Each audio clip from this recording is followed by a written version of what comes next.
domenica, ben ritrovati con l'informazione di Antenna 3. Anche oggi fino alle 13:30 staremo insieme per cercare di aggiornarvi su tutto quanto accade nel nostro territorio, a partire dal Covid, ma non solo. Vedete già in sovraimpressione i dati delle vaccinazioni, quindi la campagna vaccinale che prosegue. Dopo vi daremo nel dettaglio i dati, ma li potete già leggere, come dicevamo, in sovraimpressione. Tanti temi anche oggi, parleremo di vaccinazione agli studenti. Ieri proprio i nostri microfoni la dirigente scolastico regionale Carmela Polumbo ha dato questa indicazione importante, imprescindibile, dice, per poter ripartire in sicurezza. Chiaramente si apre anche un dibattito e anche un dibattito operativo su come fare questo. Parleremo di vaccinazioni ai turisti. Ieri il parziale sì del Presidente della Camera Roberto Fico, ma c'è un piano, c'è un tavolo di confronto per realizzare concretamente la vaccinazione e la seconda dose a chi è in Veneto. Parliamo ovviamente dei turisti, quindi l'importanza della ripartenza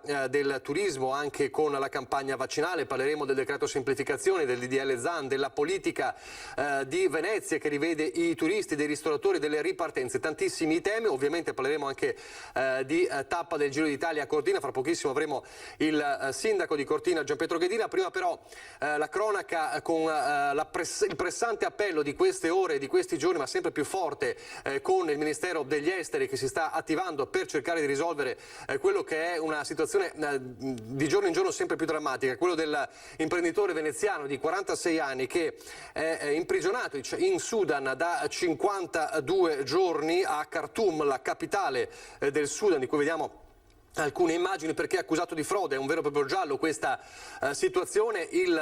L'uomo ha fatto sapere di essere ormai allo stremo delle forze, in una situazione drammatica con quella delle carceri sudanesi. Una vicenda appunto di questo 46enne che gestisce un'impresa di famiglia che opera nel paese africano da almeno 25 anni nel ramo dei trasformatori elettrici, che avrebbe concluso da poco un contratto che però il cliente aveva revocato per una non conformità dei prodotti. Si è recato in Sudan il 46enne, avrebbe notato alcune irregolarità negli accertamenti sui trasformatori svolti da un'azienda concorrente ed è stato denunciato per frode e arrestato una prima volta. È stato liberato dietro il pagamento di 400.000 euro. All'aeroporto la polizia lo ha arrestato nuovamente. Quindi è una situazione che sta continuando ormai da quasi 2 mesi e in queste ore l'appello è sempre più forte da parte dei familiari di far intervenire la politica per riportare a casa, per risolvere questa situazione appunto drammatica di questo 46enne che si trova nelle carceri di Khartoum ormai da più di 2 mesi. Questa è una situazione in continua evoluzione che ovviamente vi dovevamo riferire. Dicevamo il numero delle vaccinazioni, vediamo il dato delle ultime ore: 133 casi di contagio, scusate, parliamo dei contagi, 133 in Veneto nelle ultime 24 ore, 3 i decessi, quindi sono numeri che confermano il calo costante della curva dell'infezione.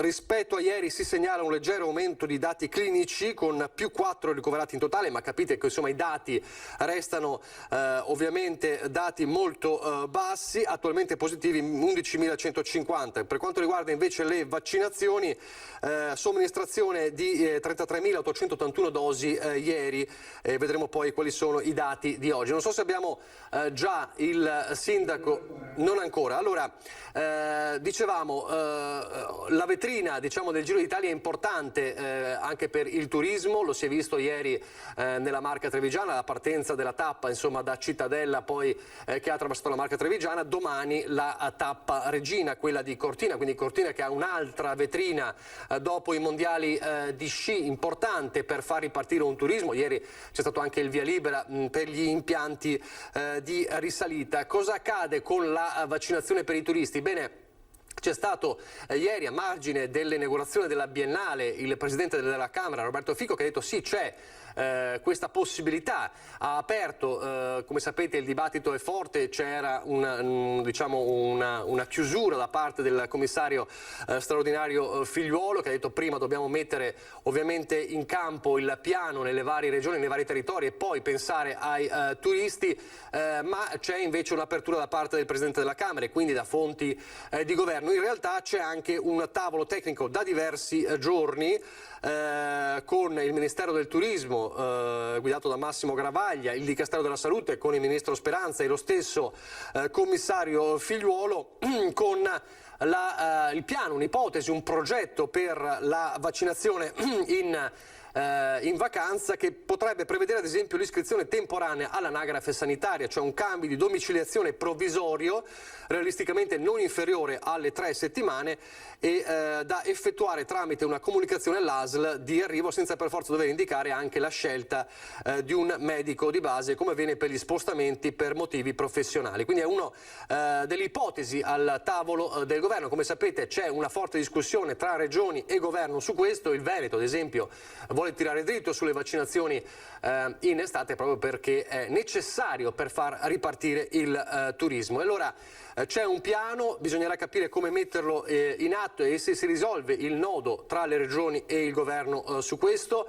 Allora, il turismo riparte, l'abbiamo visto, riparte seppure lentamente, le spiagge hanno riaperto, le prenotazioni ci sono, anche se non dappertutto in modo uguale. È ripartita anche ad esempio Venezia. Ieri abbiamo assistito a un, diciamolo, chiamiamolo assalto, non sono i numeri classici di Venezia, ma certamente più gente di quanto si vedeva nelle ultime settimane. Allora vediamo proprio il servizio che ha realizzato ieri il nostro Filippo Fois con questo inizio di weekend con parecchi turisti a Venezia.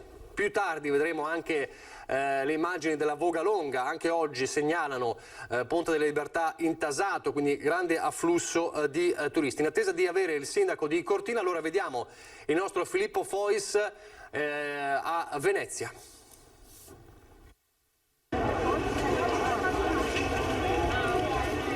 Forse l'unico motivo per cui oggi non sarebbe corretto parlare di assalto a Venezia è che negli ultimi anni questa città è stata attraversata veramente da folle immense di turisti, 20, 25, 30 milioni all'anno. Ma decine di migliaia di persone che convergono contemporaneamente nello stesso punto, come è accaduto a Venezia in questo fine settimana, rappresentano comunque un bel numero, anche per una delle capitali del turismo di massa. Alle mie spalle uno scenario che avevamo quasi dimenticato, una piazza San Marco che è tornata a popolarsi. Sono aperti i musei, è aperta la basilica, sono aperti quasi tutti i locali della piazza. In realtà però non tutti coloro che lavorano col turismo si dicono entusiasti della giornata. Come sta andando la giornata? Male, Nessuno vuole fare giri in conto. pochissimo. Siamo in 4 qua, ci dobbiamo ancora muovere. Si vende niente. Quasi niente. Ma come mai? Questi sono tutti veneti. Cosa prendo un souvenir per portarlo a Vicenza? Ci vogliono gli stranieri. E allora andiamo a conoscere chi è arrivato oggi a Venezia, pescando a caso tra Piazza San Marco e il Ponte di Rialto. Di dove siete? Di Sanremo, Quando siete arrivati? Ieri. Quanto rimarrete? una settimana. Da dove arrivate? Bologna. Bologna 100 di Ferrara. Bolognese. Quanto rimarrete qui a Venezia? Solo un giorno. È proprio una toccata e fuga. Toccata e fuga. Il fatto che ancora ci sia un po' di Covid in giro vi preoccupa? Ma direi di no, soprattutto per il fatto che man mano anche noi ragazzi ci stiamo vaccinando. Where are you from? Luxembourg. Questa ragazza è arrivata da Lussemburgo assieme a 3 amici e si fermerà in città per 3 giorni. Come spesso accade, a Venezia si mescolano nazionalità diverse. Where are you from? I'm from Turkey. And you? From France. I'm from Ireland. Ma perché siete tutti di diverse nazionalità? Stiamo studiando un master di sostenibilità e management energetico alla Bocconi. Ah, e oggi avete deciso di fare una gita? Quanto rimanete? 2 giorni. Così a Venezia, e da Venezia ci spostiamo a Cortina. Saluto e ringrazio il sindaco Gianpietro Ghedina. Buongiorno e buona domenica. Buongiorno a voi. Allora, che effetto fa vedere i turisti che ritornano insomma nelle città d'arte, con ovviamente la speranza che anche Cortina segua questo esempio? Sì, fa estremamente piacere, una rinascita, c'è voglia di socializzare, c'è voglia di muoversi e devo dire che fa estremamente piacere vedere queste immagini di Venezia e anche delle altre città. Anche Cortina si sta riempiendo in questo weekend del Giro d'Italia e devo dire che questo è sicuramente un buon presupposto per una stagione primavera-estate che ci auguriamo vada nei migliori dei modi. Allora, domani è tutto pronto, sta facendo gli ultimi giri per vedere che è tutto a posto. Com'è la sensazione? Domani la tappa regina, la tappa più attesa? Sì, la tappa regina ha un tappone dolomitico, Fedaia, Pordoi, Giaue, arrivo nel centro di Cortina sotto il campanile. Devo dire che sono tante le attività collaterali che abbiamo costruito e messo in campo per questo weekend in rosa. Devo dire che c'è grande fermento per un grande evento sportivo, ma anche direi un appuntamento molto importante dove ci sarà sicuramente una bellissima cartolina del nostro territorio, del Veneto, delle Dolomiti, che andrà in tutto il mondo, visto che il Giro d'Italia è seguito nei 5 continenti. Noi abbiamo visto le immagini, fra poco le vediamo, di Cittadella, della Marca, insomma la tappa che ha attraversato un po' il Veneto. Ci sarà poi spazio anche qualche passaggio anche nella Marca anche domani, prima di arrivare ovviamente nel Bellunese. Quella di domani è anche un banco di prove importante, ma già superato con i mondiali di Cortina, anche se lì c'era la situazione di una bolla, quindi c'era una situazione diversa. Sarà anche un banco di prove importante per la sicurezza, per le regole anti-Covid. Sì, devo dire che i mondiali sono stati assolutamente una partita difficilissima, visto che è stato un evento internazionale durato 2 settimane in piena pandemia. Basta ricordare che abbiamo fatto proprio 20.000 tamponi durante queste 2 settimane con dei protocolli molto rigidi. Certamente questa è una situazione molto diversa, parliamo di un weekend ma comunque di alcune ore nella giornata di lunedì, dove è sicuramente previsto un grande afflusso. C'è la fortissima organizzazione di RCS che organizza il Giro. Ovviamente noi abbiamo avviato tutta una serie di attività collaterali. Il problema forse è un po' legato al maltempo, però insomma ci auguriamo che possa essere sicuramente un momento di grande sport. È prevista in alto anche neve, ricordo che abbiamo i 3 passi dolomitici che a circa 2300 metri, quindi insomma ci auguriamo che vada tutto bene. È tutto pronto e quindi aspettiamo solo la carovana del Giro.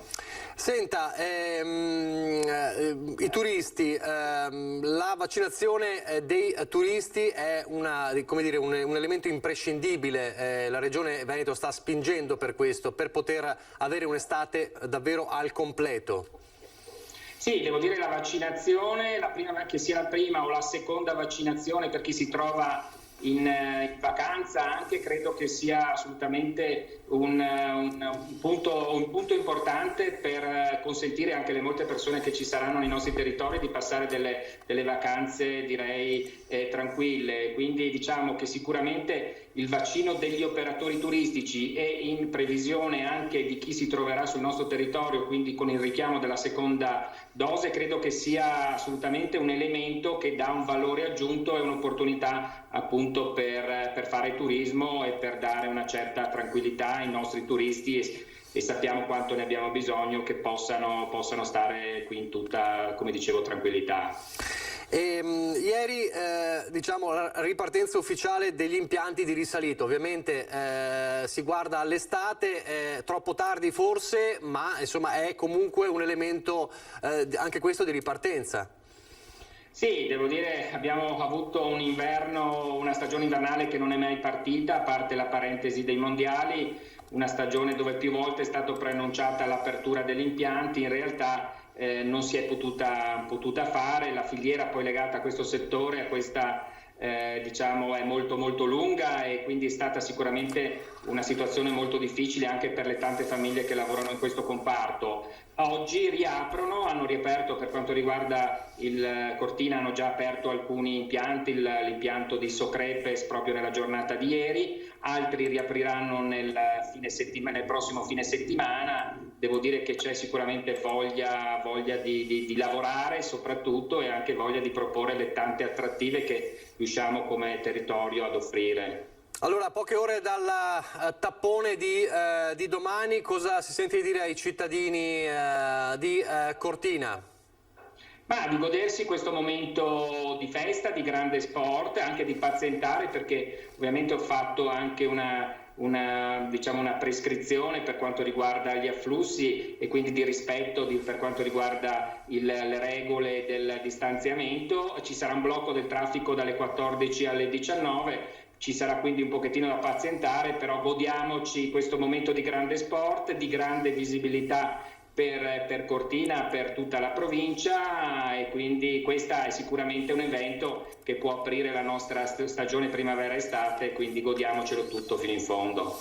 Benissimo, grazie, allora grazie, ci vedremo anche domani, grazie al sindaco Gianpietro Ghedina, buona domenica, grazie davvero. Allora noi vediamo adesso alcune voci raccolte dal nostro Lucio Zanato ieri durante il passaggio della tappa del Giro d'Italia a Montebelluna.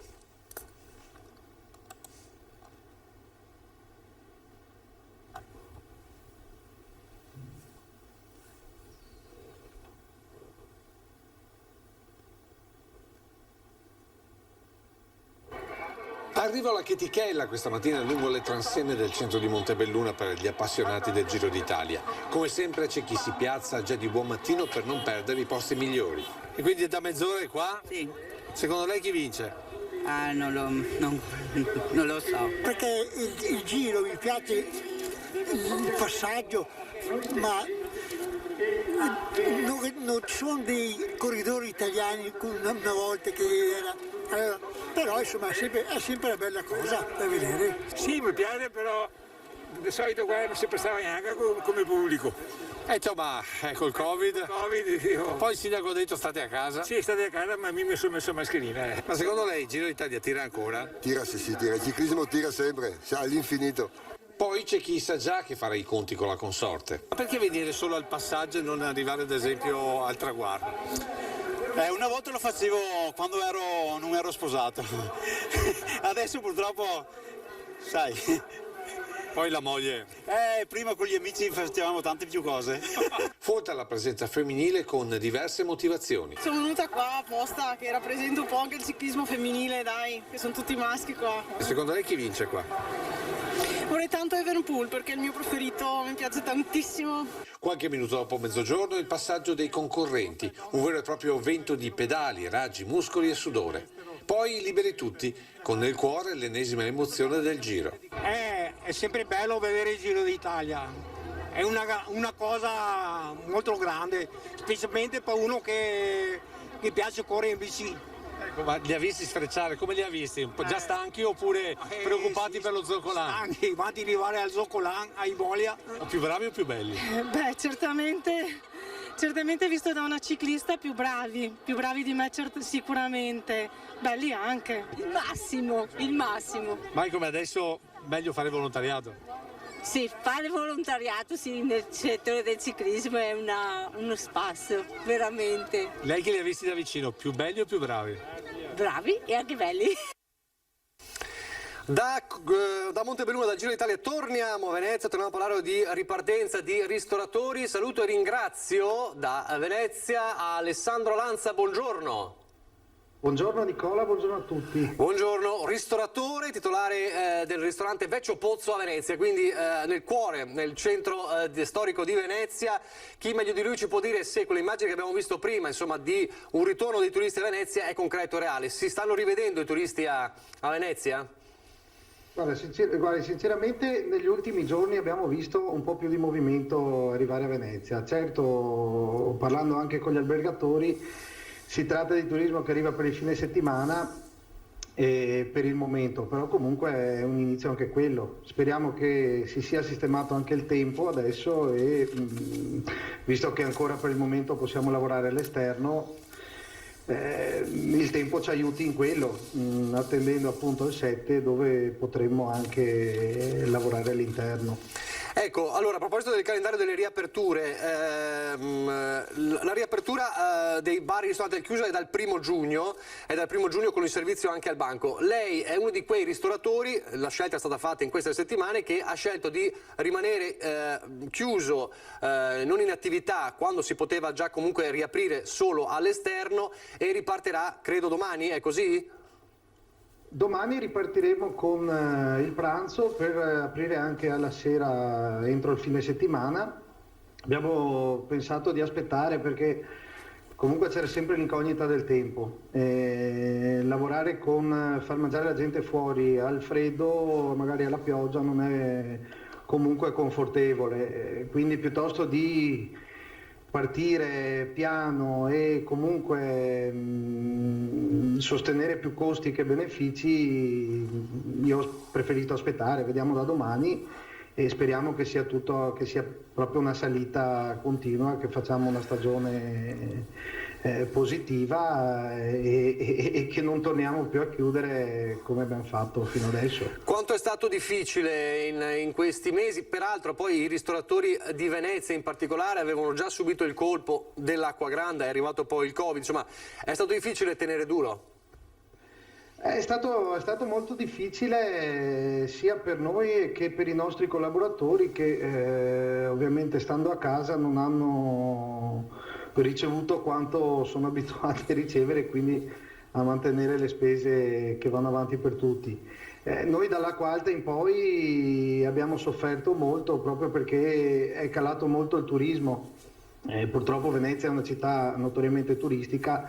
Sì, per esempio noi lavoriamo anche molto con i veneziani, però purtroppo non sono sufficienti per mantenere in moto tutta la macchina.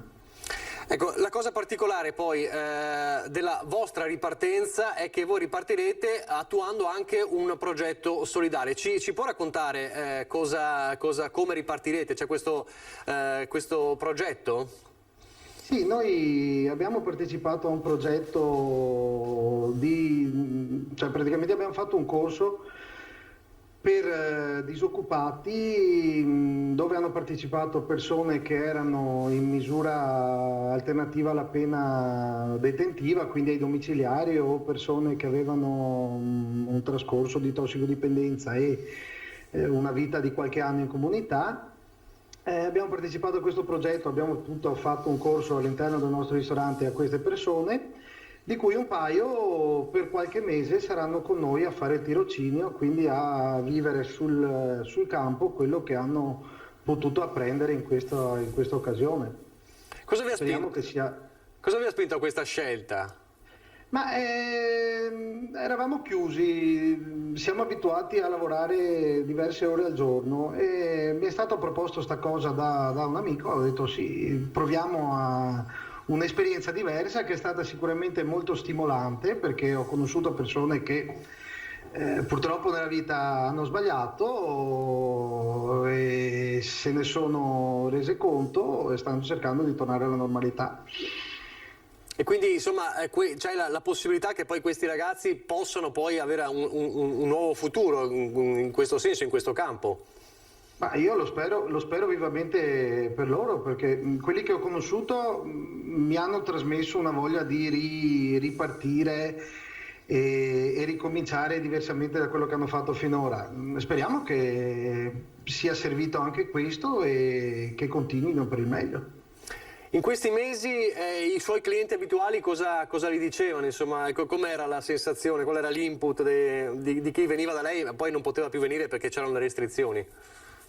Noi abbiamo avuto diversi contatti con i nostri clienti, anche andando su e giù per il locale. Fortunatamente a molti siamo mancati e ci hanno espresso sempre solidarietà, dai, non vediamo l'ora di tornare, non vediamo l'ora che riapriate. Sì, e comunque si percepiva che capivano la nostra difficoltà a non essere presenti. C'è stato un momento in cui ha pensato chiudo tutto? Oppure è stata più forte la forza dell'esperienza? No, ma chiudo tutto nel senso mollo tutto? Cambio proprio sistema, cambio vita? Mi è balenato magari per 5 minuti, però la voglia di tornare a lavorare normalmente era più forte e quindi non vediamo l'ora di rifarlo. Benissimo, quindi voi riaprite domani quindi con la possibilità quindi di poter fare il pranzo, poi alla sera l'allentamento del coprifuoco insomma viene un po' in aiuto, ci stiamo avvicinando anche poi a quella zona bianca che dovrebbe poi far cadere le altre restrizioni, è così, quindi da domani insomma una parvenza di normalità ritorna anche da voi? Assolutamente sì, cominciamo con il pranzo, dopo proseguiremo con la sera e avanti così fino a che ci sarà permesso e speriamo che sia per sempre. Benissimo, allora con questa ventata di ottimismo io ringrazio Alessandro Lanza che ci ha parlato anche di questo progetto. Insomma, nonostante il momento difficile, anche il pensiero a chi vuole rifarsi una vita, insomma, e quindi c'è un elemento in più, insomma, di solidarietà nonostante le difficoltà. Grazie davvero, complimenti anche per il progetto, grazie Alessandro Lanza e in bocca al lupo anche per la ripartenza. Grazie a voi, grazie a tutti. Grazie davvero. Allora, la ripartenza dei ristoratori in queste settimane, c'è domani anche la ripartenza ufficiale delle palestre, ad esempio, anche se molti lamentano un caos di norme che renderà difficile ripartire davvero, peraltro è un periodo difficile perché siamo già fuori tempo massimo per una reale riapertura delle palestre, ma così è. Poi raccoglieremo domani anche i primi che entreranno nelle palestre dopo tanto tempo. Restiamo a Venezia e ci colleghiamo al telefono, forse con Lorenzo Maier, no, non ancora. Allora facciamo così, lanciamo la pubblicità e poi rientriamo in diretta.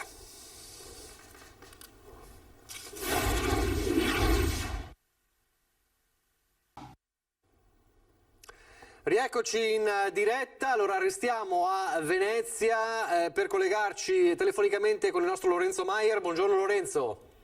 Buongiorno Nicola, buona domenica a te e a tutti. Grazie anche a te. Allora, abbiamo parlato di una Venezia che si ripopola in questo weekend, oggi anche un'occasione particolare con la Vogalonga. Allora, come è andata, come sta andando? Sì, c'è la Vogalonga e peraltro la Vogalonga in edizione speciale perché è la Vogalonga che vuole festeggiare i 1600 anni della città di Venezia. Una Vogalonga quindi che non rientra nelle 46 edizioni precedenti, ma che è proprio un formato speciale anche perché da un po' la sveglia dopo la pandemia e questo è un segnale di ripartenza forte che comunque l'amministrazione comunale e gli organizzatori hanno voluto mantenere, anche se la Vogalonga ha uno svolgimento diverso dal solito, proprio perché non si può ancora abbassare la guardia, c'è la preoccupazione di dover evitare tutti gli assembramenti. Ci sono quindi circa 250 imbarcazioni che alle 9 allo sparo del colpo di cannone dal bacino di San Marco si sono messe in movimento, quindi 250 imbarcazioni tutte di voga alla Veneta, solo di voga alla Veneta, quindi solo in quest'ambito circa 1000 rematori ai remi, 20 km di percorso, arrivo dopo circa un'ora e tre quarti sono già arrivate qui a reazionare le prime imbarcazioni. Solitamente questa manifestazione contava su 8.000 partecipanti e 2.000 imbarcazioni, quindi un segnale importante dopo che lo scorso anno era stata fatta un'edizione online, se così si può dire, cioè è saltata tutta la parte ai remi, ma era stato montato uno speciale anche con l'intervento del presidente del CONI Giovanni Maragò. Questa volta invece si è voluto così dare un segnale forte di ripartenza, concetto che ha illustrato molto bene il delegato Giusto che sentiremo tra poco qui all'arrivo. Una Venezia che grazie alla Biennale di questi giorni, grazie al bel tempo, oggi è stata presa d'assalto non solo sul centro storico ma anche per quanto riguarda gli stabilimenti balneari, la gita in bicicletta da parte dei veneti o comunque dei residenti della città metropolitana. Chiaramente non siamo ai livelli pre-Covid, è normale che sia così, ma comunque ci sono segnali importanti di una ripopolazione della città, questa è una cosa importante. Allora, l'hai citato tu, resta in linea, sentiamo le parole del delegato alle tradizioni Giovanni Giusto, fatemi capire quando posso farlo partire, allora sentiamo cosa ha detto proprio a margine della Vogalonga. Giusto? Aspettati un attimo, c'è un problema tecnico, vediamo se riesco a farlo ripartire. Allora, Bene. Lanciamo un forte segnale, ripartiamo, non ne potremo più, si dice a Venezia, e oggi lo dimostriamo grazie alla famiglia Roda Salva con quella che è un'edizione speciale della Vogalonga, sicuramente un po' modificata per i caratteri di prevenzione. ma oggi abbiamo una specialità di Vogalonga, va bene, nell'edizione dedicata esclusivamente alla voga alla veneziana e alla voga alla veneta, quindi un tripudio di Venezia, ma anche un forte segnale da Venezia che riprendiamo. I tempi sono maturi. Oggi sicuramente siamo baciati dal sole, va bene, quindi abbiamo questa fortuna, ma i ringraziamenti vanno sicuramente ai veneziani nel mondo che oggi partecipano a questa edizione e ai venezianissimi in Roda Salva che ancora una volta, va bene, sono presenti nel momento più importante. Con la Vogalonga più di 45 anni fa e oggi con la ripartenza del dopo pandemia, sempre nel nome della più forte tradizione che abbiamo a Venezia. I remi. Abbiamo incominciato con quelli e finché i remi continueranno a tagliare le acque della laguna, la nostra storia e la nostra continuità è garantita. Allora, così le parole di Giovanni Giusto, peraltro un elemento di ripartenza, era stato proprio la settimana scorsa, eravamo in diretta con le immagini dello sposalizio del mare, quindi la festa della Sessa era già stato un primo passo verso questa ripartenza. Lorenzo, sei ancora in linea? Oggi peraltro sul fronte sportivo per Venezia, ma per il Veneto, diciamo anche per Padova in generale, è una giornata importante perché è la prima sfida per arrivare al sogno della Serie A tra Venezia e Cittadella. È andata dei playoff, di questi playoff che presentano appunto, come dicevi giustamente, una finalissima tutta veneta tra Cittadella e Venezia, una finalissima a cui pochi avrebbero scommesso sia a inizio stagione che soprattutto durante questa edizione dei playoff che ha visto le due squadre venete eliminare due favoritissime come Lecce e Monza. Si gioca su 180 minuti, quindi su due partite. Questa sera alle 21:15 la partita di andata a Cittadella in terra patavina, poi giovedì il grande ritorno al Perù di Penso di Sant'Elena alle 21:30. I tifosi arancione-verdi si stanno già mobilitando, so che è la partita anche la richiesta per giovedì e credo anche da parte di Cittadella per questa sera di poter aprire almeno simbolicamente lo stadio almeno per 1 migliaio di spettatori, richiesta che non è stata accolta, per cui i tifosi qui a Venezia si stanno organizzando per seguire queste due partite. Quindi una giornata campale, diciamo, per Venezia, speriamo la prima di tante giornate importanti che ci saranno da qui a seguire, anche con questa biennale che da ieri è visitabile fino al 21 novembre aperta al pubblico, che sicuramente ha dato un impulso fondamentale perché veramente la città si vede che si sta con gradualità ma risvegliando, ecco. Benissimo, grazie a Lorenzo Maier da Venezia, grazie anche per il contributo che ci hai girato di Giovanni Giusto e per le immagini della Vogalonga, grazie davvero. A voi. Grazie. Allora, altro segnale di ripartenza, da ieri la possibilità per i negozi all'interno dei centri commerciali di riaprire anche nei weekend, è stato subito assalto, chiamiamolo così, ma insomma c'è stato parecchio afflusso di clienti. Allora vediamo il nostro giro, il giro di Nicola Marcato che è andato a vedere proprio i negozi riaperti all'interno dei centri commerciali nei weekend. Finalmente siamo tutti contentissimi. Dopo oltre 6 mesi i negozi dei centri commerciali alzano le saracinesche anche di sabato e domenica. Fino ad ora erano aperti solo i servizi essenziali. Un'attesa durata parecchio tempo e un giro di boa che i commercianti e le strutture aspettavano e chiedevano da tempo. E ovviamente adesso non aspettiamo altro che i nostri clienti. È stata dura, però finalmente è arrivato il giorno. La risposta è stata molto positiva per quanto riguarda insomma la mattinata.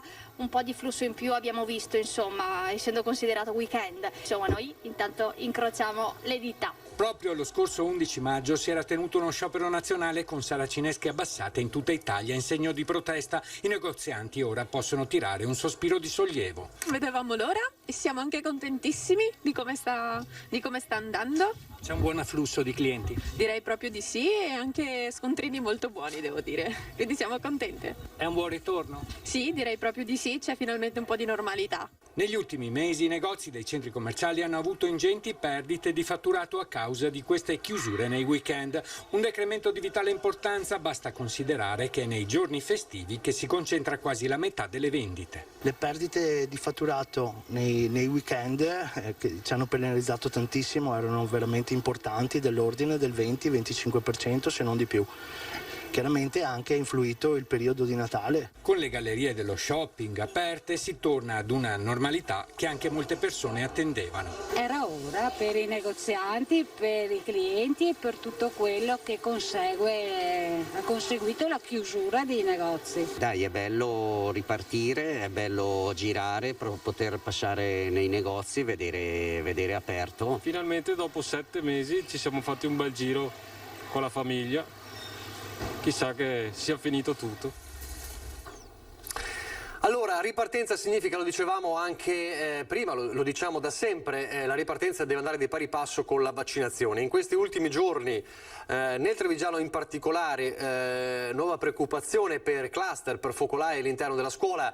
Bene specificare subito, lo ha detto anche l'ULSS 2, si tratta di contagi che sono venuti prima e dopo la scuola, non a scuola, ma che di fatto hanno influenzato anche la scuola. È vero, la scuola ormai sta per concludersi, ma bisogna guardare al dopo. E ieri, proprio ai nostri microfoni, il dirigente scolastico regionale Carmela Palumbo ha detto chiaramente come stanno le cose. Per poter ripartire in sicurezza sarà imprescindibile vaccinare i ragazzi, gli studenti, e quindi c'è da mettere in atto un piano. Ovviamente c'è da avere un via libera da parte delle istituzioni scientifiche, che ancora non c'è, ma il percorso è quello. Ovviamente questo crea anche un dibattito. Allora sentiamo proprio le parole ieri del dirigente Palumbo e poi sarà uno dei primi temi che affronteremo con i nostri prossimi ospiti.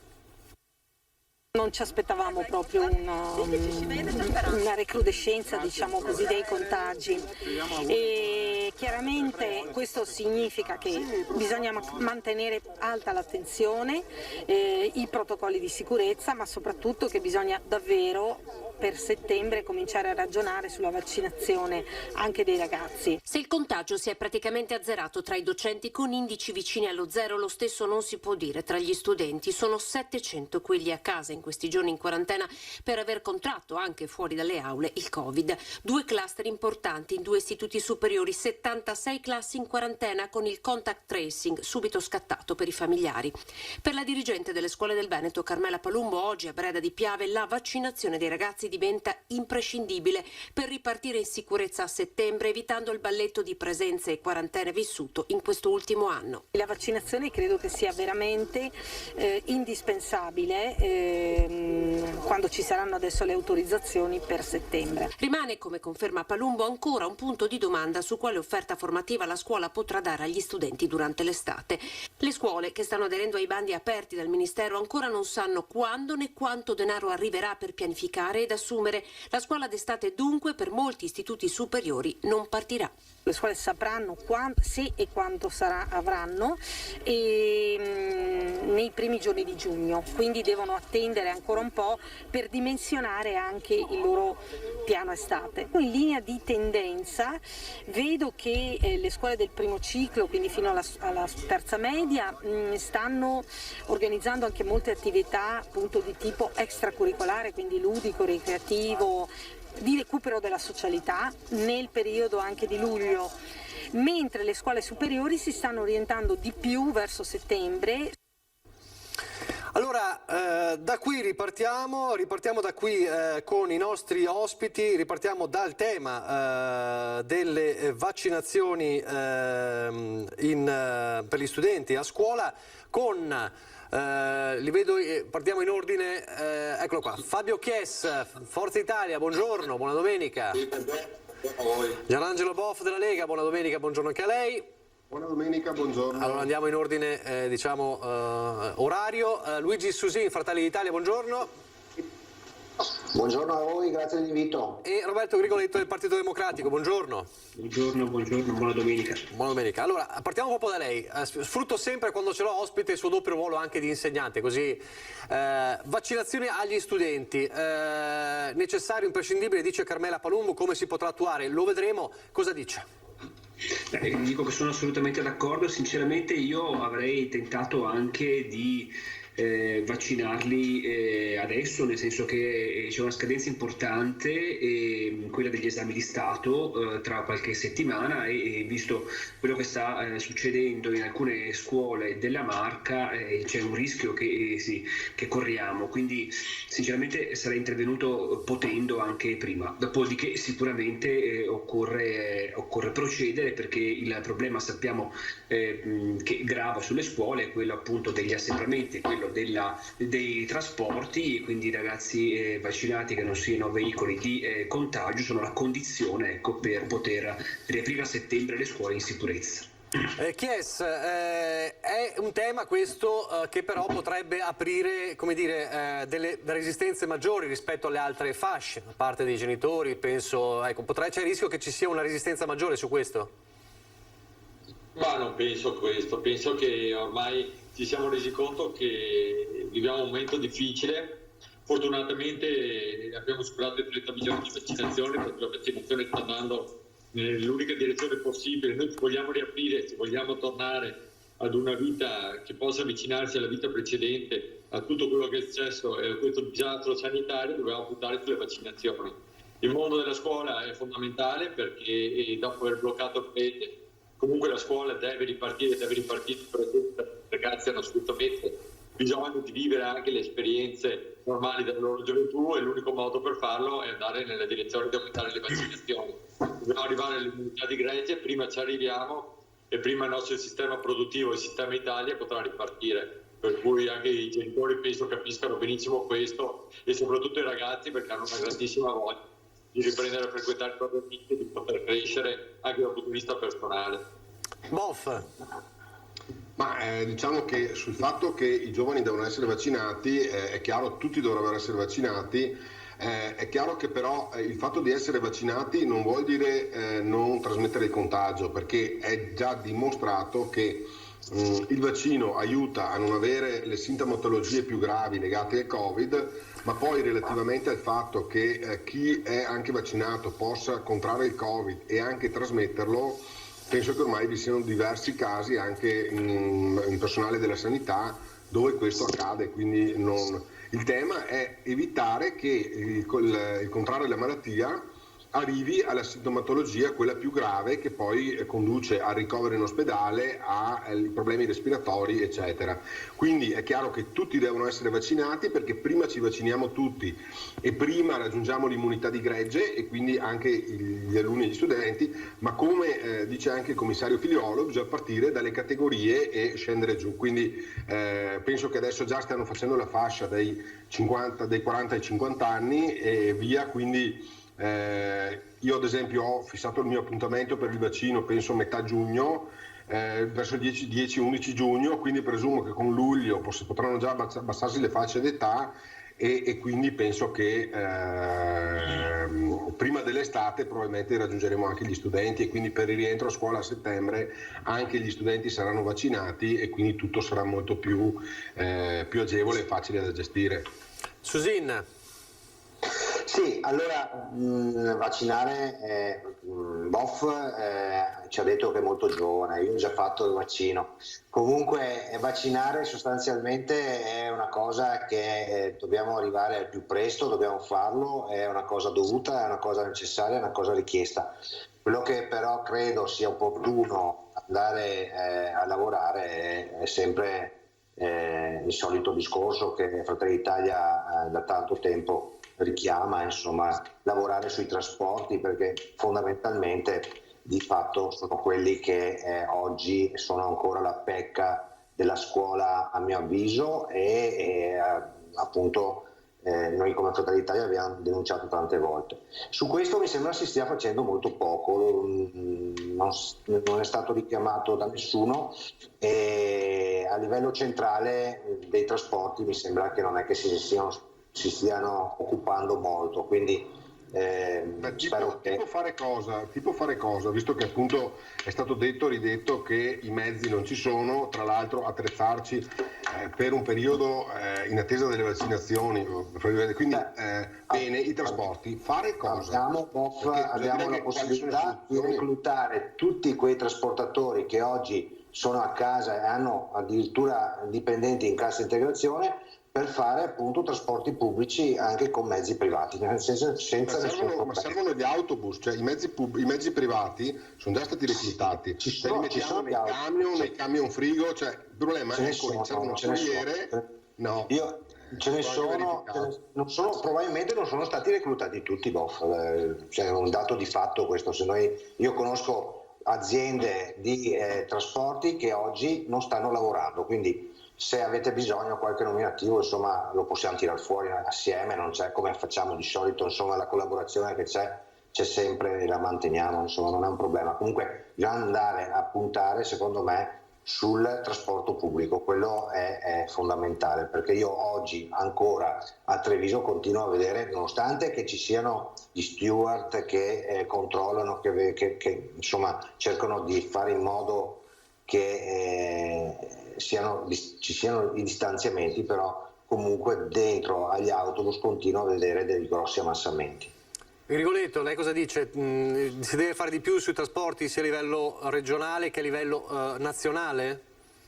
Fare di più non fa mai male sicuramente, devo anche dire però che non mi pare sia proprio questo, voglio dire, appunto il punto centrale adesso, prioritario, nel senso che lo era quando appunto avevamo un indice di contagio elevatissimo, quando siamo stati costretti appunto a diradare le presenze appunto anche degli studenti a scuola per non far loro insomma occupare gli autobus oltre misura. Però la via d'uscita è la vaccinazione, c'è poco da dire, insomma, e comunque ricordo che tra un paio di settimane la scuola chiuderà, rimarrà aperta solamente per gli esami di maturità, e quindi avanti, sono d'accordo assolutamente con la vaccinazione, con la campagna vaccinale e con la immunità di gregge. Certo è che è chiaro un'attenzione per la ripresa anche sui trasporti ci dovrà sicuramente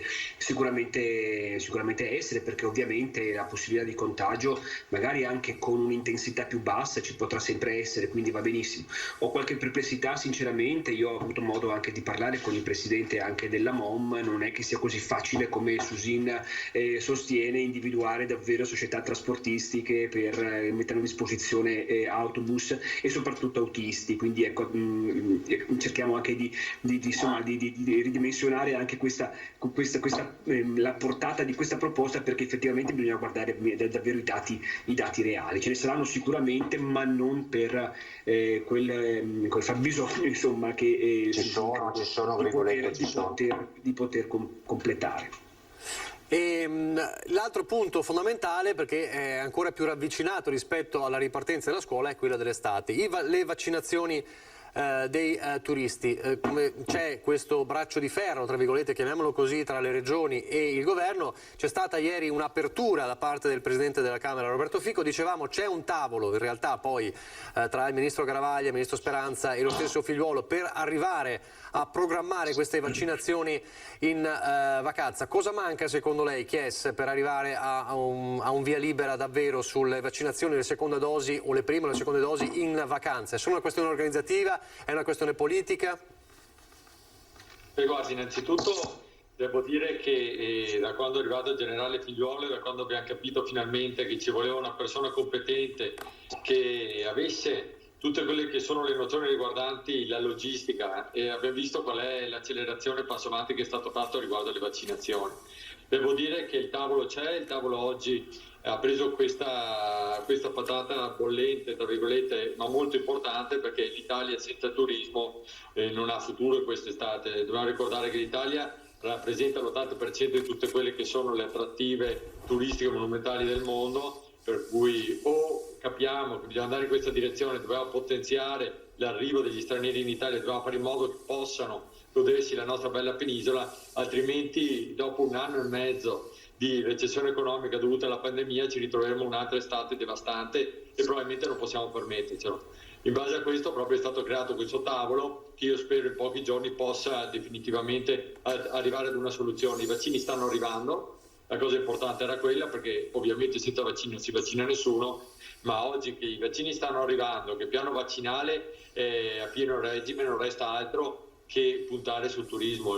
Però questa decisione dobbiamo prenderla in fretta nei prossimi giorni, perché dobbiamo fare in modo che i turisti sappiano già di poter venire in Italia in maniera sicura, anche perché il confronto dell'Italia è con le altre grandi nazioni attrattive rispetto al turismo che abbiamo nel mondo. Ricordiamoci che ci confrontiamo non con gli ultimi, ma ci confrontiamo con i primi, per cui benissimo anche le prese di posizione dei governatori, perché si rendono conto che sul territorio abbiamo grandissime potenzialità turistiche e dobbiamo fare in modo che tutto l'ambiente comparto del turismo possa prendere. Bof, non è già tardi, viene da pensare, perché la stagione è già partita, uno deve prenotare prima. Si doveva far prima questo piano? Diciamo che l'emergenza adesso è da qualche settimana che si respira un'aria, diciamo, un po' più tranquilla rispetto anche al numero dei contagi e alle presenze in terapia intensiva, quindi non è che la situazione sia magicamente così da mesi. È ovvio che la stagione turistica adesso, di solito, quest'anno abbiamo avuto anche la fortuna sfortuna, concedetemi il termine, che abbiamo visto anche il meteo di questi giorni, la stagione non è che sia partita fin da maggio in maniera splendida, però adesso, diciamo, con giugno io sento i feedback che arrivano anche dalla nostra riviera, Jesolo eccetera.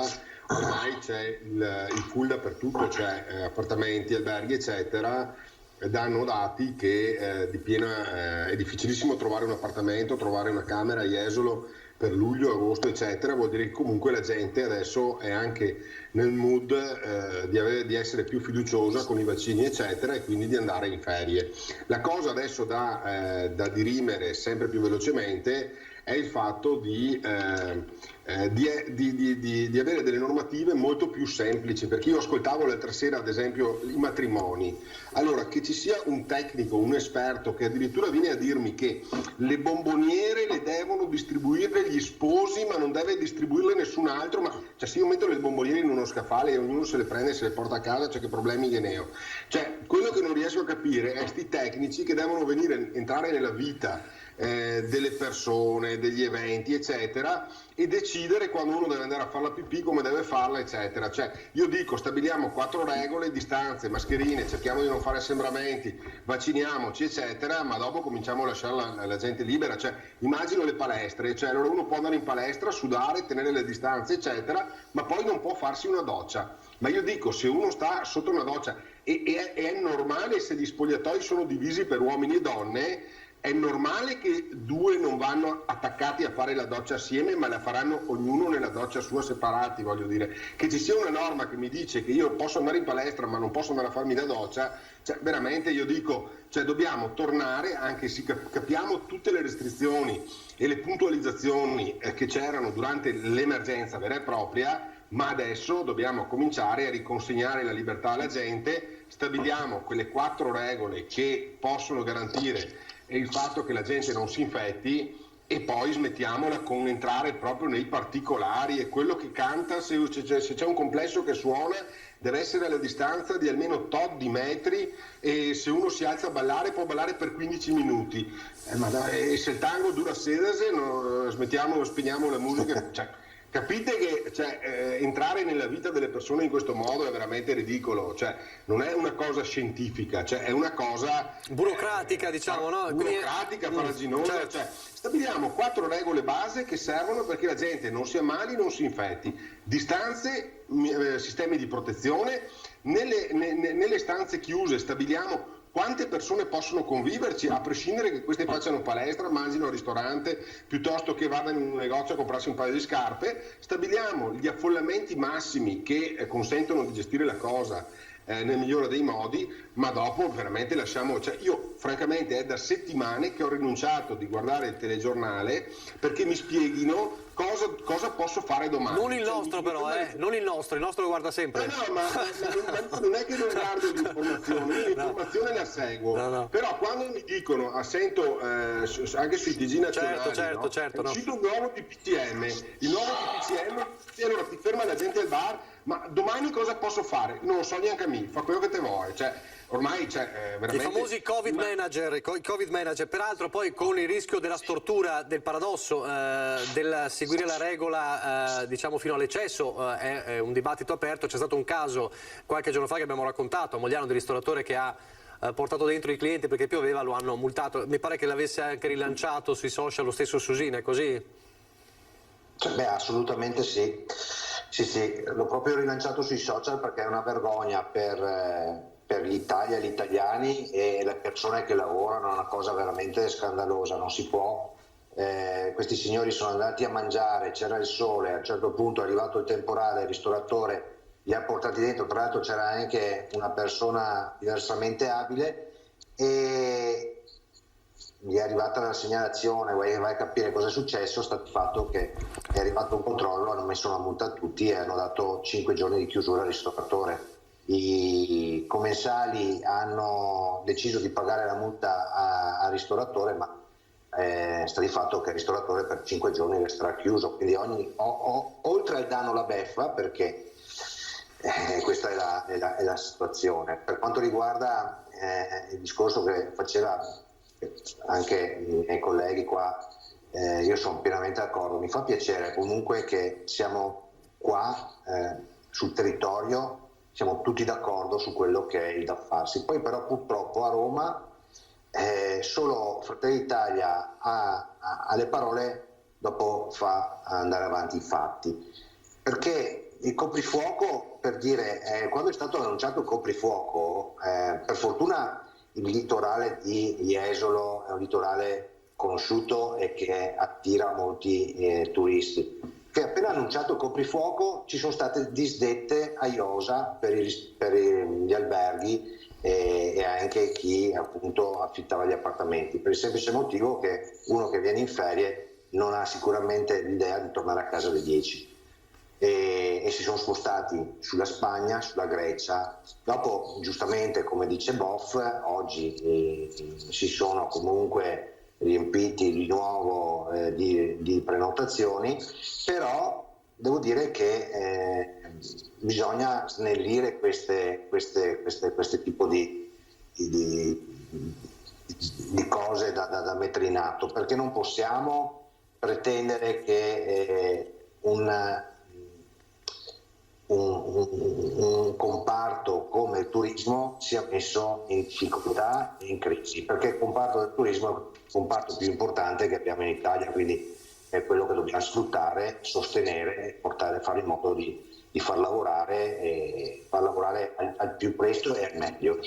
Allora, ricordo che il coprifuoco c'è da novembre, voglio dire, quindi non è che a novembre si siano perse le prenotazioni a Jesolo, perché a dicembre io a Jesolo non ho visto tanta gente in spiaggia, quindi voglio dire, non è che adesso si trattava di protrarre il coprifuoco di un periodo congruo da consentire a tutte le regioni di allinearsi rispetto anche alla curva epidemiologica, che voglio dire, nessuno ha la sfera magica, perché nessuno sa se fra 15 giorni adesso la curva sta andando nel migliore dei modi perché ci sono le vaccinazioni eccetera, però sappiamo che per prevedere queste cose qua non le prevedi, cioè già dire cosa sarà la prossima settimana, probabilmente adesso siamo portati a pensare che la prossima settimana sicuramente sarà meglio di questa perché il trend è quello, ma fino a un mese fa dire cosa sarebbe successo la settimana successiva era follia pura, cioè non si poteva immaginare. Sì, sono d'accordo con te. Comunque il concetto è anche molto semplice. Abbiamo avuto l'Inter che ha vinto lo scudetto, abbiamo avuto ammassamenti su tutto il territorio, abbiamo comunque avuto l'RCT che continua a scendere. Però il dato, adesso noi abbiamo il governo dei migliori. Sì, no, ma al di là di Milano, lasciami finire. Il governo dei migliori a oggi comunque non ha ancora aperto le attività imprenditoriali, perché se noi andiamo a prendere il governo Conte, a oggi era già aperto tutto e comunque il governo Conte non aveva i vaccini, non aveva nessun tipo di Sta dicendo che era meglio il governo Conte rispetto a questo? Più o meno? No. Lei dice dati alla mano e così dice. Dati alla mano mi sembra che ci siano stati grossi miglioramenti. Allora fatemi sentire un po' sia Grigoletto, Chies che Boff. Ma dati alla mano direi che basta guardare il numero di vaccinazioni che ha fatto questo governo, quello che ha fatto quello precedente, basta guardare la capacità che questo governo, e dico il generale Figliuolo per dire una persona che è stata messa al posto giusto, perché ricordo che in un momento di difficoltà come questo abbiamo le persone che sanno quello che fanno, oppure continuiamo a mettere persone che non hanno la minima idea, pur essendo bravissime persone per carità, ma non hanno la minima idea di ciò per le quali sono state messe in un determinato posto. Il cambio di marcia si è visto, il cambio di marcia è stato importante, se oggi possiamo finalmente parlare di riaperture, sperando che non siano come le riaperture dell'anno scorso che ci hanno costretto poi a chiudere velocemente, è proprio perché il piano vaccinale è cambiato, il piano degli aiuti e delle risorse messe in campo è tutt'altro rispetto a quello precedente. Certo ci stiamo confrontando con una pandemia e, come diceva Gianangelo prima, nessuno ha la sfera di cristallo, è più facile sicuramente fare opposizione in questo momento e dire che vorremmo riaprire tutto, perché tutti vorremmo andare in questa direzione, ma un altro è farlo in estrema sicurezza. Dobbiamo farlo in sicurezza perché lo dobbiamo ai nostri cittadini, lo dobbiamo a tutte quelle persone che non ci sono più, a tutte quelle persone che purtroppo il virus ci ha portato via, a tutte quelle persone che oggi sono ancora malate e sono in terapia intensiva. I dati ci dicono che stiamo uscendo, ma la vera discriminante è il vaccini. Se oggi riusciremo a continuare con questo trend di vaccini... Ma su questo siamo d'accordo, Fabio? Al giorno lo possiamo fare perché c'è qualcuno che ha messo in piedi una logistica. Guardate che la logistica, per chiunque, penso te Luigi che conosci bene cosa vuol dire la logistica, non si inventa dall'oggi al domani, o c'è una persona che sa di ciò di cui sta parlando, oppure si perde solamente tempo. Devo dire che in questo il nuovo governo ha dato una grande dimostrazione. Grigoletto, voi eravate prima e c'eravate anche adesso, ha notato un cambio di marcia oppure anche prima comunque era più facile fare opposizione, diciamo? Ma è più facile perché erano di più chiaramente all'opposizione, no? Ma al di là di questo io penso sia onestamente difficile fare un paragone, nel senso che sono due governi che stanno operando su due momenti, su due fasi diverse. Dico la verità fino in fondo, cioè nel senso io preferisco sicuramente questo governo, nel senso che è un governo che è un governo adatto per l'autorevolezza del Premier in primis Mario Draghi, ma soprattutto anche per la responsabilità che tutte quante le forze politiche, eccetto Fratelli d'Italia, si sono presi. È un governo adatto all'altezza appunto della ripartenza di cui c'è assolutamente bisogno.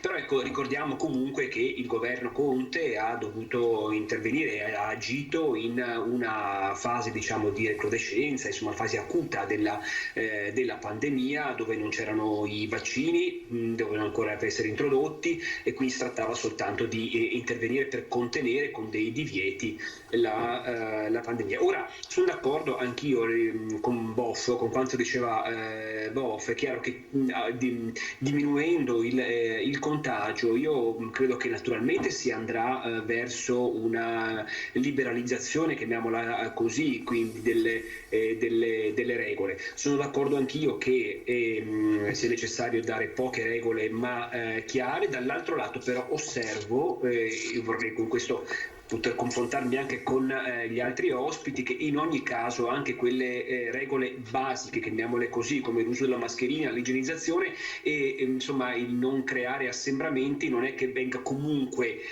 sempre ovunque rispettato, e che talvolta si prenda per un libera tutti delle aperture come quella appunto di allungare i tempi del coprifuoco, addirittura togliere. Non vorrei che insomma visto che comunque non siamo ancora fuori del tutto, ecco, l'ultimo sforzo, penso che l'ultimo passo debba essere fatto con responsabilità da parte di tutti. Allora, sì, sentiamo Boff e poi andiamo in pubblicità. Boff. Sul tema del governo è ovvio che questo governo, ma ce lo riconosce anche Grigoletto, che è sicuramente meglio governare con Lega e Forza Italia piuttosto che trovarsi a governare da soli con i 5 Stelle. Questo penso me ne possa dare atto senza nessuna riflessione politica particolare, ma penso che sicuramente questo governo abbia una marcia diversa, perché è un governo istituzionale, un governo di larghe intese e che quindi consente di raccogliere un po' tutte le anime. Detto questo, sul tema dell'efficacia del governo, questo governo è fuori da ogni dubbio più efficace del precedente, però ricordiamoci anche una cosa, che voglio dire, non è che l'Italia siamo i peggiori di tutti, perché voglio dire, in Germania, che è la locomotiva d'Europa, la Merkel ha chiesto scusa ai propri cittadini per i ritardi, per i problemi che ci sono stati. Le stesse difficoltà ci sono in Olanda, le stesse difficoltà ci sono in Francia, cioè voglio dire, non è che noi siamo il paese in cui tutto funziona male, le stesse restrizioni ci sono in Olanda, che c'è il lockdown, c'è il coprifuoco la sera, eccetera, quindi probabilmente alcuni provvedimenti sono anche doverosi. Poi parlando appunto degli assembramenti dell'Inter, io capisco che il problema c'è stato perché in una piazza, ma stiamo parlando di una piazza una sera, per l'amor di Dio. Non doveva esserci, ma l'Inter in fin dei conti, io parlo da Juventino,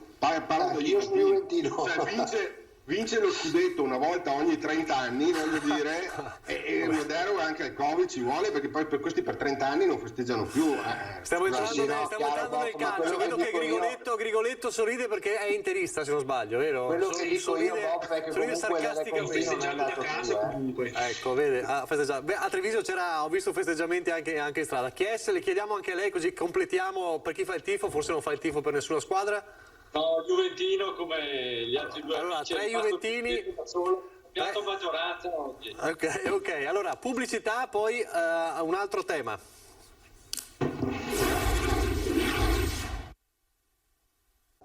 Approvare una legge contro i crimini d'odio significa approvare una legge che tutela tutti. Questa non è una legge sulle minoranze, non c'è nessun panda da tutelare. Stiamo parlando di persone che vengono discriminate semplicemente per quello che sono, e dunque si è visto che in tutti i paesi dove questa legge è stata approvata, oltre ad avere un effetto deterrente, ha prodotto una cultura positiva del rispetto e dell'inclusione. Se qualcuno, perché non ha argomenti, perché hanno solo inventato fake news, scappa dal confronto, ecco, questo francamente è la sconfitta della politica. Se le forze politiche che hanno sostenuto la legge alla Camera lo faranno anche al Senato, cioè se Partito Democratico, Movimento 5 Stelle, Leu e Italia Viva, che hanno votato la legge, e alcuni parlamentari di Forza Italia, perché non dimentichiamo che c'è anche un pezzo del centrodestra che l'ha votato, se questi al Senato faranno la stessa cosa, la legge ha i numeri per passare. Io spero e confido ancora che questa possibilità sia scongiurata, perché è il 6° tentativo in Parlamento che facciamo. Non possiamo aspettare ancora 10 anni per avere una legge contro i crimini d'odio. L'Italia è un paese ad alto tasso di omofobia. Allora, così siamo tornati in diretta, così Alessandro Zan ieri a Treviso, quindi torniamo a parlare del DDL Zan, insomma, che resta tema di dibattito, non legato al Covid evidentemente, ma resta un tema di dibattito acceso in questi giorni. Peraltro ieri, lo vedevamo poi nel servizio che è andato in onda nel TG di Treviso, Zan ha raccontato di aver incontrato il sindaco di Treviso Mario Conte, aver avuto anche un aperto confronto costruttivo, tanto che poi ai microfoni ha detto forse ci sono 2 leghe diverse, una lega di confronto e un'altra lega invece di contrasto. È così, Boff, ci sono 2 leghe su questo? No, la Lega è come la Repubblica Italiana, è una unica indivisibile, abbiamo tante opinioni, tanti modi di vedere le cose. Dico, sul tema, francamente anch'io faccio le mie riflessioni. Sicuramente in Lega non conosco nessuno, così come non lo incontro per la strada, gente che ce l'abbia su con chi ha gusti sessuali, abitudini diverse da altri, e quindi questo non lo vedo francamente un problema. Ci sono poi come sempre i casi limite, i casi eccezionali, che poi di qua in si occupa anche a volte la magistratura eccetera, ma fare di questo una generalizzazione e arrivare a creare una normativa che vada a punire in modo esasperato, fra virgolette, quella che può essere un'espressione anche a volte normale, dico, è una forzatura secondo me. Poi è chiaro che nessuno ce l'ha su con nessuno, è giusto che noi riteniamo che comunque la famiglia sia quella che la natura ci dà, dove c'è un papà, una mamma, e il papà e una mamma generano i figli e i figli devono avere un papà e una mamma, e chi dice questa cosa deve essere libero di dirla sempre, comunque e ovunque, perché è la natura, è come siamo nati, è come si sviluppa l'universo, voglio dire. Detto questo, è chiaro che chi ha gusti diversi, cioè non è che noi scendiamo nel merito di cosa uno deve fare la sera quando va a letto, o con chi si deve accompagnare o con chi deve vivere. Libera scelta di ognuno, noi teniamo a tutelare quelle che sono la crescita dei figli, la famiglia, che per noi ha un'impostazione che non è dettata da una visione politica, è dettata dalla natura. Grigoletto. Beh, intanto se Boff simpaticamente permette, vorrei dirgli che fa bene alla Lega far parte del governo Draghi, perché ho sentito che ha dichiarato che la Repubblica Italiana è una indivisibile, e che lo dica un leghista con la sua responsabilità. Peraltro, voglio dire, credo che faccia bene partecipare a questo governo. Ma a parte la battuta, naturalmente in forma assolutamente simpatica che volevo fare, io dico che non colgo, ecco, questa preoccupazione, cioè voglio dire che avanza Boff. Non si tratta qui intanto di considerare una espressione normale quelle che invece sono veramente delle offese a volte veramente pesanti, che spesso anche si traducono anche in atti di violenza. C'è una degenerazione, dobbiamo ammettere, quindi non si tratta peraltro di punire, qui si tratta di prevenire con questo disegno di legge, prevenire invece questi comportamenti nei confronti di chi ha, come giustamente rilevava Boff, fa delle scelte diverse. Poi non c'è un problema, cioè io non capisco per quale motivo si vada a considerare il decreto Zan, come il disegno di legge Zan, come una limitazione alla libertà di espressione. Ma non è questo, cioè non si tratta di impedire a qualcuno di sostenere che la famiglia formata tradizionalmente da un papà, da una mamma, eccetera, non si possa più dire e sia sbagliato sostenerlo. Assolutamente no, è il contrario in caso, no? È il attaccare, colpire, ripeto, anche fisicamente a volte, per quanto anche già le parole siano di per sé abbastanza pesanti soltanto risse, ma voglio dire a volte anche fisicamente chi invece fa delle scelte diverse. Credo che tutti abbiano il diritto, in una repubblica appunto che ha una Costituzione chiara in questo senso in termini di diritti, che tutti possano insomma esprimere e non debbano essere per questo a rischio di essere colpiti nelle loro opinioni. Ecco, è il contrario, ecco, questo non riesco a capire. Ma questo la legge lo punisce già, di interpretazione, cioè, lo capisco, politicamente lo capisco, è chiaro, ognuno risponde o pensa di rispondere, per quanto secondo me è valido fino a un certo punto, a un suo bacino elettorale, ma non credo sia nemmeno questo il tema. Facciamo questo ribaltamento, ecco, che non riesco a capire, ma non lo capisco oggi perché l'ha detto Boffe, cioè non lo capisco proprio anche dalle posizioni che anche in altri dibattiti, anche altri esponenti hanno sostenuto. Ma scusi, questo esiste già oggi, perché già oggi se io aggredisco una persona, se io offendo una persona, la legge tutela chi è offeso, cioè se io dico a uno che se io me la prendo con un ragazzo disabile piuttosto che con qualcuno che ha i capelli biondi piuttosto che i capelli neri, per non fare, cioè se io offendo una persona, aggredisco una persona, la legge lo tutela tanto quanto tutela la persona che viene offesa o viene attaccata, che è magari di genere sessuale diverso o altro. Per cui non vedo perché serve un decreto. Per cosa serve un decreto ad hoc per questo? Omofobici aumentano. Allora se questo basta, non è una domanda, io non ho risposte, io rilevo soltanto, nel mio più confronto. Dico, se basta quello che c'è, per quale motivo i reati omofobici sono in continuo aumento, non smettono e sono anche violenti, molto violenti a volte, quindi evidentemente non basta. Io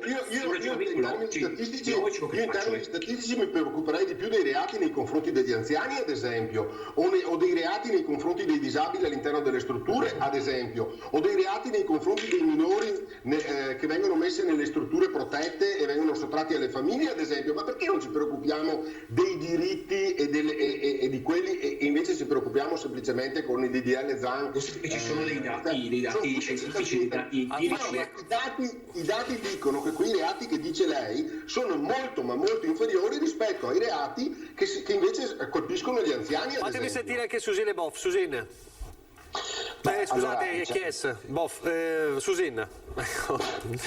Allora, diciamo che la nostra Costituzione è molto chiara in questo, credo che potremmo fare appello a quello, non serve sicuramente andare a prendere in considerazione la proposta Zan, secondo il mio avviso. Dopo sappiamo benissimo che abbiamo libertà di parola, libertà sessuale e su quello ognuno fa dopo quello che pensa più opportuno secondo la sua scelta. Noi come Fratelli d'Italia siamo fermamente convinti che la famiglia deve essere data da un uomo e una donna, questo lo diciamo comunque da sempre e manteniamo questa linea qua. Poi questo non vuol dire che andiamo a discriminare chi la pensa in modo diverso, questo è già sancito dalla Costituzione questo, quindi non vedo il motivo di andare a così soffermarci su un tema del genere, perché non c'è proprio secondo il mio avviso. Chies. Guardi, io penso che, come si diceva, la Costituzione è già un punto fermo, poi la legge Mancino era andata nella direzione proprio di aggravare tutto ciò che era fatto nei confronti di chi aveva gusti sessuali, comunque discriminazioni per ogni genere. Qui eravamo già arrivati un po' in questo paese. Il problema è che quando parliamo di questi argomenti non riusciamo a mantenere la freddezza e la serenità, ma tendiamo sempre a politicizzare tutto. Allora ci troviamo che c'è il DDL Zan, chiunque abbia qualcosa da dire rispetto al DDL Zan viene classificato nella categoria omofobi. Ecco, penso che invece sia un paese nel quale si possa discutere tranquillamente. Ci sono degli aspetti del DDL Zan che sono molto molto delicati, come quelli di genere, e della capacità di una persona di sentirsi uomo o donna in un determinato periodo della propria vita e in base a questo riuscire anche a capire quanto un'ingiuria nei suoi confronti sia pesante o meno. Ecco, sono discriminanti che sono difficili da gestire e secondo me non andrebbero assolutamente politicizzate come si sta facendo. Va fatta un'analisi seria in un paese in cui i problemi oggi sono altri e sono molto più pressanti. Ci sono problemi di violenza contro le donne, che quelli sì li abbiamo all'ordine del giorno e sui quali non riusciamo tutto questo. Per cui dico, c'erano altre cose da prendere in considerazione, ma la cosa che mi dispiace molto, ripeto, è che ogni volta che la sinistra, qualcuno propone di toccare questi argomenti, chiunque non li condivida ma entri nel merito specifico delle questioni, poi non venga soltanto nel merito specifico, ma venga direttamente etichettato come fascista, come omofobo, come discriminatore. Ecco, penso che il nostro paese meriti di questo, meriti delle discussioni serene in termini e soprattutto discussioni che vadano nel merito delle questioni che vengono proposte e di ciò che viene legiferato in Parlamento.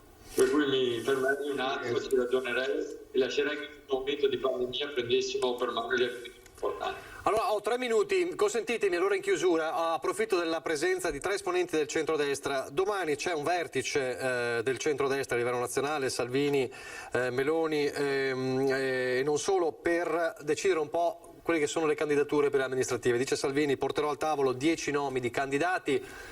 A Conegliano il centrodestra ha trovato una quadra? Si trova la quadra? Partiamo da Chies, insomma. Diciamo che a livello nazionale forse hanno qualche città più importante. Sì, no, beh, certo, non credo che ci sarà tra queste 10, oddio, non lo sappiamo, sicuramente ci sarà Padova, credo. Però per me per quanto riguarda me dovrebbe essere al primo posto in Italia, però sappiamo giustamente che lei... Però allora sappiamo insomma che lei è pronto a ricandidarsi, sappiamo, e non è un segreto, scusi, non è un segreto che il centrodestra guarda molto a un nome come Piero Garbellotto. Voglio capire se esiste una quadra per il centrodestra, se si sta lavorando su questo, quale sarà lo scenario. Chiese poi... Nel tavolo del centrodestra nomi ancora non ne sono stati portati. Dico una cosa sola, con Gianangelo e con gli amici di Fratelli d'Italia abbiamo chiuso gli accordi su tutti i comuni che sono andati a voto negli ultimi 4 anni e lo abbiamo fatto noi, insieme a noi come persone responsabili del territorio, e sono sicuro che lo faremo anche a Conegliano. Di questo ne sono certo. Boff. Ma chiuderemo tutti i comuni senza problemi, e ivi compreso anche Conegliano. Adesso appunto ci sono dei ragionamenti da fare, e poi si sa benissimo che nella trattativa politica poi le ultime trattative si chiudono sempre nella zona Cesarini, non si chiudono mai molto prima. Certo. Però, come ripeto, ci sono varie aspettative, ogni componente politica ha le proprie aspettative e ha le proprie peculiarità, anche poi comune per comune, zona per zona, perché poi la politica è fatta di persone e quindi ognuno ha le proprie aspettative. Detto questo, secondo me bisognerà far sintesi, come sempre abbiamo saputo fare nel centrodestra, concentrarci sui programmi, su quello che i cittadini si aspettano da noi in un momento così difficile, su quello che vogliono che noi facciamo per loro e ci impegniamo a fare, e poi da lì in avanti i nomi, i candidati eccetera sono solo una logica conseguenza. Susin. Sì, no, è chiaro, noi centrodestra abbiamo sempre portato avanti una linea e quando c'è stato il momento di chiudere le partite le abbiamo sempre chiuse e senza nessun problema. Oggi leggevo appunto un articolo che è uscito, sembra che a Conegliano si faccia riferimento a un imprenditore anche dal mondo delle associazioni, quindi magari questo potrebbe essere anche uno spunto, però insomma da qua a ottobre strada ce n'è tanta, vedremo cosa succede. La quadra la troveremo senz'altro, insomma non c'è nessun problema. Chiudo con Grigoletto, ma guardo già al 2023, parlo di Treviso. In questi giorni ho visto da qualche parte, ho letto da qualche parte, insomma, ipotesi per la sfida a Conte nel 2023 per il Partito Democratico, Antonella Tocchetto, addirittura si è parlato anche del professor Calò, e un Grigoletto potrebbe tornare in campo, è molto distante la cosa, però insomma... Non è solo distante, è proprio irrealizzabile, impensabile assolutamente. Guardi, io ho già dato, credo, un mio contributo 15 anni praticamente quando finirò questo mandato che sono in consiglio comunale. Penso che sia anche ora che basti, perché la politica è un'esperienza, voglio dire, che deve essere limitata nel tempo. Quanto alle anticipazioni che anch'io ho letto, pensare male si fa peccato ma si indovina sempre, diceva qualcuno, e sai, sono i nomi che vengono fuori tanto tempo prima, sono i primi a essere bruciati solitamente. Ecco, con questa perla di saggezza politica ci lasciamo. Saggio Grigoletto. Grazie a Roberto Grigoletto, a Fabio Chies, Gianangelo Boff e Luigi Susin, grazie e buona domenica, arrivederci. Grazie a tutti, buona domenica a tutti. Arrivederci anche a voi telespettatori, stasera 19:30 il telegiornale di Treviso, arrivederci.